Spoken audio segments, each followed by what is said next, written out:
नहमदुहु व नुसल्ली अला रसूलिहिल करीम अम्मा बाद फ़अऊज़ु बिल्लाहि मिनश शैतानिर रजीम बिस्मिल्लाहिर रहमानिर रहीम। नबी करीम रहमतल लिल आलमीन ख़ातमुन नबिय्यीन सल्लल्लाहु अलैहि वसल्लम का पाक मुबारक ननिहाल। नबी करीम सल्लल्लाहु अलैहि वसल्लम के अरब में ज़हूर की जो अलामतें यहूद ने अपनी किताबों और उलमा से सुन रखी थी वो पूरी होने वाली थी। जूँ जूँ वक़्त गुज़रता जा रहा था यहूद की जुस्तजू में इजाफा होता चला जा रहा था। यहूदियों में से अक्सर का गुमान था कि अल्लाह ताला का आखिरी नबी आखिरुज़्ज़मां इन्हीं में से यानी हज़रत यकूब अलैहिस्सलाम की औलाद से होगा और वो बनी इसराइल से होगा। इसी उम्मीद पर वो मिस्र, शाम, फ़लस्तीन और दीगर ममालिक से आकर अरब में आबाद होते रहे। इनके कुछ उलमा ने जब ये बताया कि नबी आखिरुज़्ज़मां नबी औलाद इस्माईल अलैहिस्सलाम में से होगा और कुरैश के सरदार हज़रत अब्दुल मुत्तलिब रज़ी अल्लाह ताला अन्हु के छोटे बेटे हज़रत अब्दुल्ला रज़ी अल्लाह ताला अन्हु से पैदा होगा, तो वो हज़रत अब्दुल्ला रज़ी अल्लाह ताला अन्हु को कत्ल करने के दरपे हो गए। मुल्क शाम में यहूदी राहब दूसरी जगहों की निस्बत ज़्यादा तादाद में मौजूद थे। जनाब हज़रत अब्दुल्ला रज़ी अल्लाह ताला अन्हु दूसरे अहले मक्का के साथ तजारती काफ़िला लेकर शाम गए तो वहाँ के यहूदियों ने इन्हें पहचान लिया कि नबी आखिरुज़्ज़मां इन्हीं से होगा। उन्होंने बाहम मशवरा किया और हज़रत अब्दुल्ला रज़ी अल्लाह ताला अन्हु को कत्ल करने का मंसूबा बनाया। यहूदियों के इस मंसूबे की भिनक काफ़िले में मौजूद वाहब नामी एक शख्स को पड़ गई। वाहब ने हज़रत अब्दुल्ला रज़ी अल्लाह ताला अन्हु के बारे में यहूदियों की ये गुफ्तगू सुन रखी थी, तो कुछ साथियों के हमरा आपकी हिफाजत करना शुरू कर दी।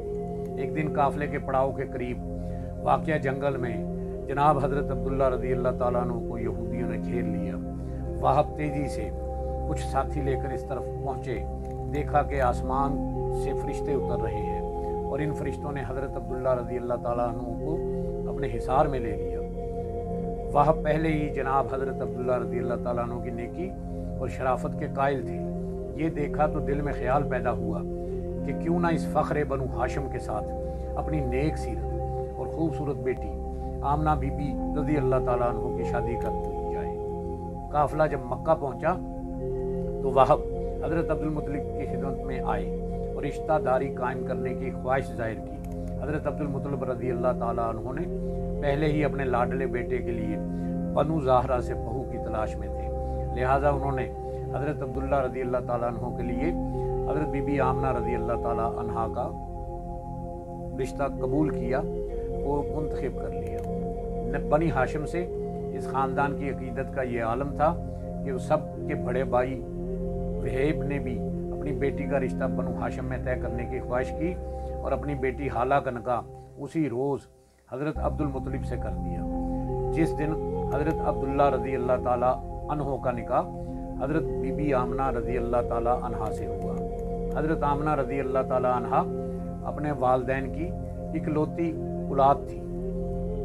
इनके किसी सगी बहन या भाई का कहीं भी कोई जिक्र नहीं मिलता, लिहाजा यही बात दुरुस्त मानी गई है कि हज़रत सल्लल्लाहु अलैहि वसल्लम की कोई खाला या मामू नहीं थे, लिहाजा आपका ननिहाल बहुत मुख्तसर था।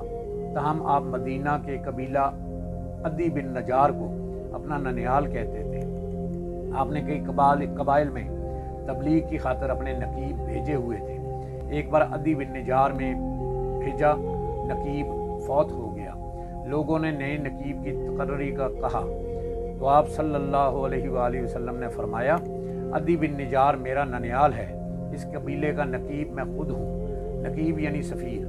नबी पाक ने यह कहकर जहाँ नकीब बनने की ख्वाहिशमंदों के माबैन मुकाबला के इम्कान को रद्द कर दिया जिससे इंतशार का खदशा था, बल्कि साथ ही इस कबीले को ऐसा शरफ और इज़्ज़त बख्शी कि वो इस पर फ़ख्र करते थे कि नबी करीम रऊफ़ुर रहीम सल्लल्लाहु अलैहि वसल्लम खुद हमारे नकीब और भांजे हैं। अल्लाह पाक से दुआ है कि अल्लाह हमें हक़ बात कहने की सुनने की तौफ़ीक़ अता फ़रमाए। आमीन।